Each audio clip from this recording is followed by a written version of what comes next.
Did you know that some historical maps of Africa deliberately erased entire civilizations?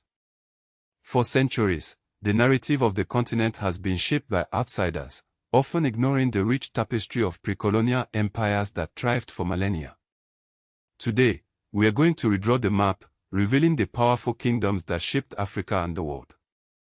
We'll explore their innovations, their trade networks, and their enduring legacies, all while exposing the biases embedded in the maps we thought we knew. Let's start our journey in Nubia, the land south of Egypt, where the kingdom of Kush flourished for over 1,400 years. From 1070 BC to 350 CE, Kush was a force to be reckoned with. At its peak, it controlled a vast territory of 1.5 million square kilometers.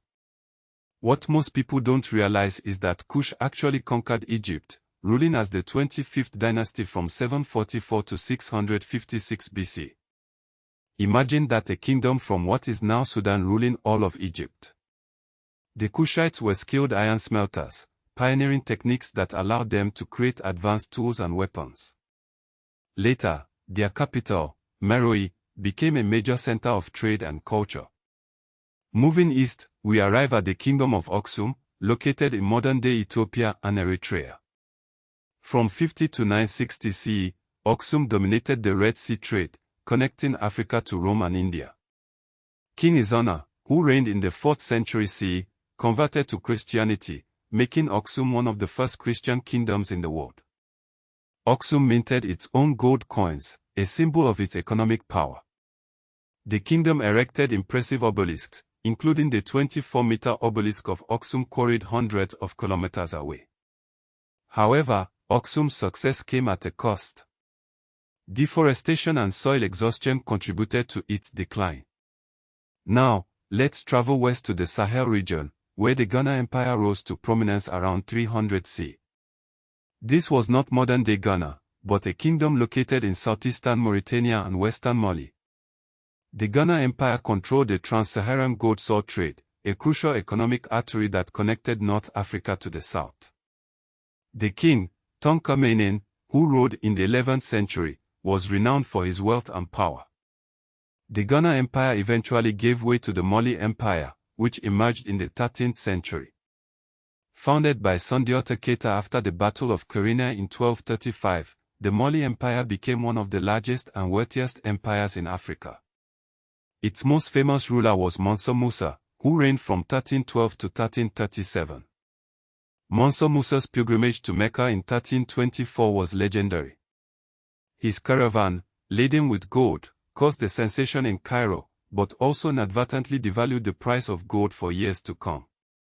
Mansa Musa invested heavily in education and culture, transforming Timbuktu into a major center of learning.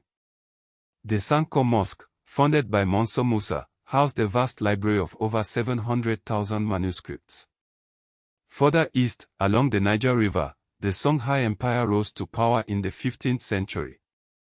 Under the leadership of Sani Ali and later Askia Muhammad, the Songhai Empire expanded its territory and controlled vital trade routes.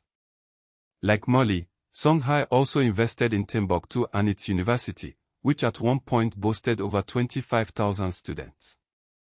The Songhai Empire had a sophisticated political structure, including a federal system with 4 provinces.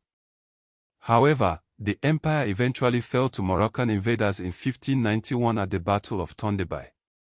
Moving south, we encounter Great Zimbabwe, a remarkable civilization that thrived from around 1100 to 1450 CE in the Zambezi-Limpopo region.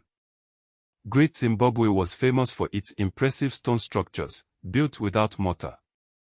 The capital city housed as many as 18,000 people and featured walls that were 11 meters high. Great Zimbabwe traded gold with the Swahili city-states on the East African coast. The iconic soapstone birds found at Great Zimbabwe are now a national symbol of Zimbabwe. Let's not forget the Kingdom of Punt, which existed as far back as 2500 BC in the Horn of Africa. Punt traded myrrh, ebony, and other valuable goods with Egypt. Queen Hatshepsut famously sent an expedition to Punt in 1470 BC, documenting the journey in detailed reliefs.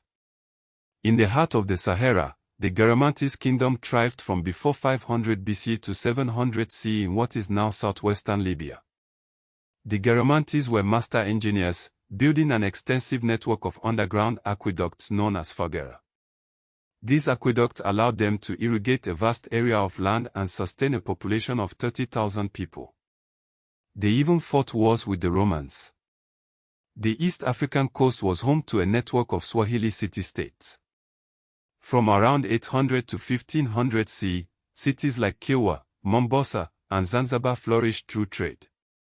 The Swahili city-states traded with merchants from Arabia, India, and China, exchanging gold, ivory, and other goods for textiles, porcelain, and spices. Kilwa was particularly powerful, controlling much of the gold trade. Now, let's turn our attention to the maps themselves. 19th century maps, often produced by European cartographers, played a crucial role in the colonization of Africa. These maps often depicted Africa as a land of tribes, ignoring the complex political structures and rich history that existed. The 1866 Johnson's Africa map, for example, labels only a handful of African kingdoms, while highlighting European presence. These maps were used to justify the scramble for Africa, the period of intense European colonization that began in the late 19th century. The Berlin Conference of 1884 to 1885 formalized the division of Africa among European powers, ignoring the existing political boundaries and cultural identities on the continent. Even today, the legacy of these colonial maps is felt in the arbitrary borders that divide many African nations. Fortunately, there is a growing movement to decolonize African history and highlight the achievement of pre-colonial civilizations.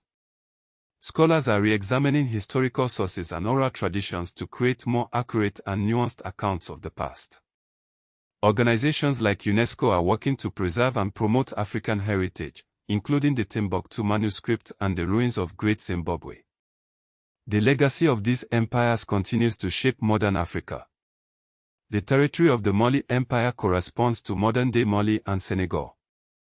The Songhai Empire influenced the federal structure of Niger and Nigeria. The Swahili coast remains a vital economic hub, with ports like Mombasa handling millions of tons of cargo each year.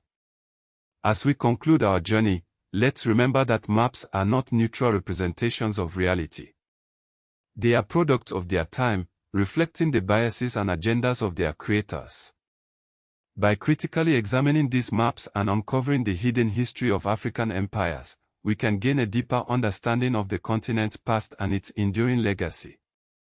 So, the next time you see a map of Africa, remember the powerful kingdoms that once thrived there, the innovations they pioneered, and the enduring impact they had on the world. What surprised you most about pre-colonial Africa?